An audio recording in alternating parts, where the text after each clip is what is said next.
Bonjour, je suis Anne-Josie Pérou, je suis thérapeute et animatrice de stage pour couple avec la méthode Imago.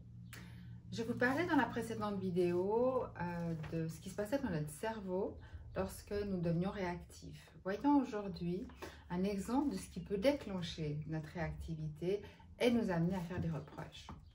L'autre étant différent, il ne pense pas comme moi, il réagit différemment, il va ressentir les choses différemment et parfois c'est difficile de vivre avec ce décalage. Ça peut être même assez frustrant.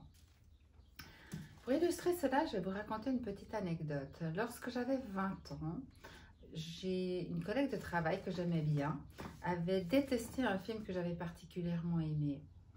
Et là, quelque chose s'est passé. Il y a eu comme un mur, quelque chose pour moi entre nous deux, et je sentais que quelque chose n'allait plus. Que s'est-il passé?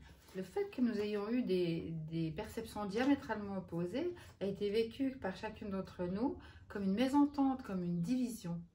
Et ce qui a amené évidemment de la frustration et puis de la tension dans la relation. J'ai eu l'impression que le lien, il était rompu et que je me sentais plus en sécurité. Nous avons tous et toutes nos propres valeurs et puis notre vécu en fonction de notre histoire et culture familiale dans laquelle nous avons été élevés. Et si ces différences s'opposent au lieu d'être complémentaires, eh bien, ça va créer une tension dans la relation. Alors que c'est justement elle, la différence, qui est source d'inspiration. Nous allons partager nos points de vue différents, nous allons nous surprendre mutuellement. C'est vraiment cela qui enrichit la relation. La conscience des différences apparaît chez l'enfant aux alentours de 2-3 ans avec la découverte de la différence des sexes. C'est la constitution de l'identité. L'enfant cherche à se différencier, notamment de ses parents. C'est la période du questionnement existentiel. Qui suis-je?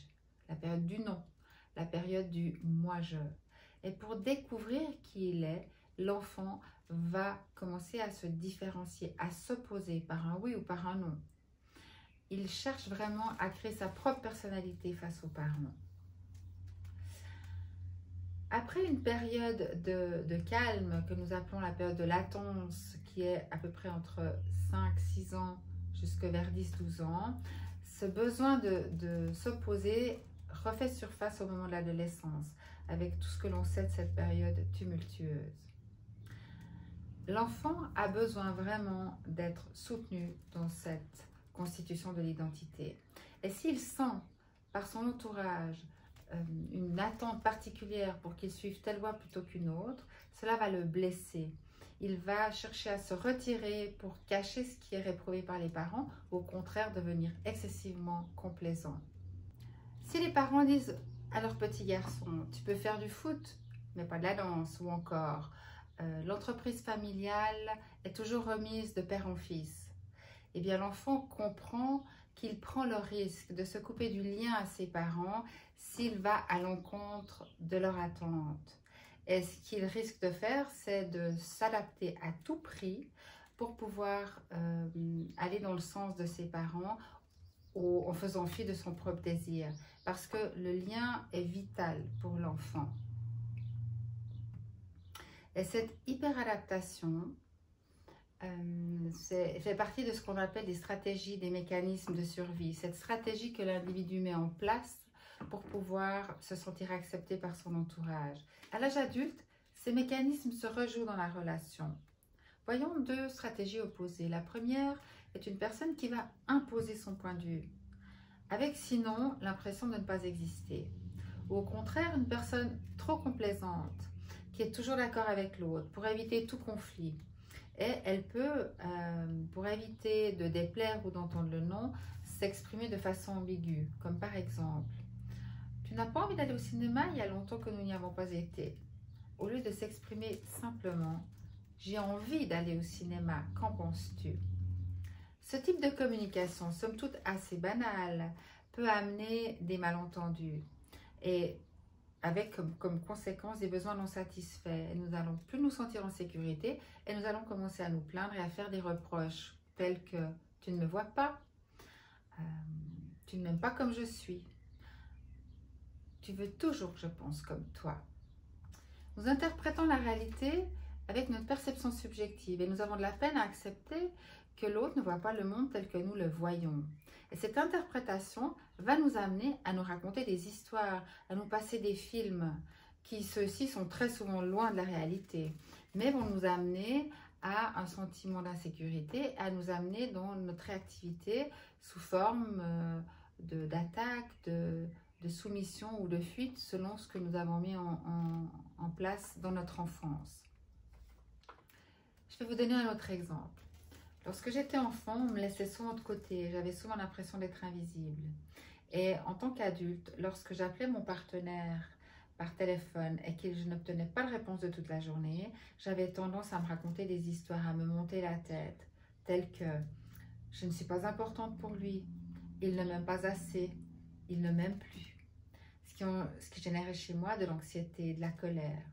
Et lorsque je le revoyais, je l'accueillais vraiment froidement, en oubliant complètement sa réalité et sa journée. Il m'a fallu un certain temps pour apprendre à sortir de ce schéma.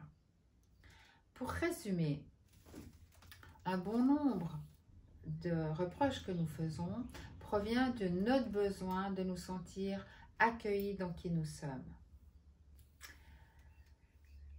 Voilà, je vous invite donc à exprimer clairement vos besoins.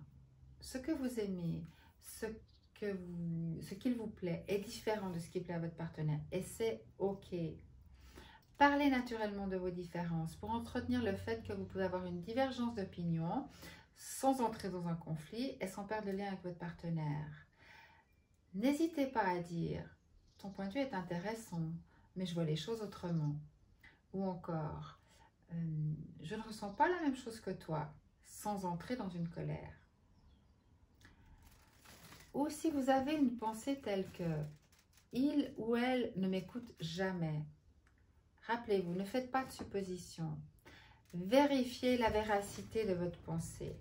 À ce sujet, je vous propose de lire le livre de Miguel Ruiz, Les 4 accords Toltec, qui exprime très bien cette notion des suppositions. Dans le stage Imago, nous abordons beaucoup cette question des différences, notre perception subjective de la réalité, de nos façons de réagir. Et il est magnifique de voir qu'après 3 jours déjà, les visages se détendent, quelque chose s'adoucit et il y a des émergences d'émotions de joie, comme du soleil dans les yeux.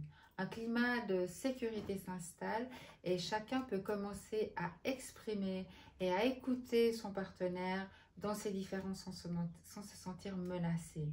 C'est vraiment très beau à voir. Voilà, je vous remercie de m'avoir écouté. J'ai encore 2-3 éléments à partager sur le reproche, mais ce sera l'objet d'une prochaine vidéo. Je vous souhaite une belle journée et soyez bienveillants avec vous-même et avec ceux que vous aimez.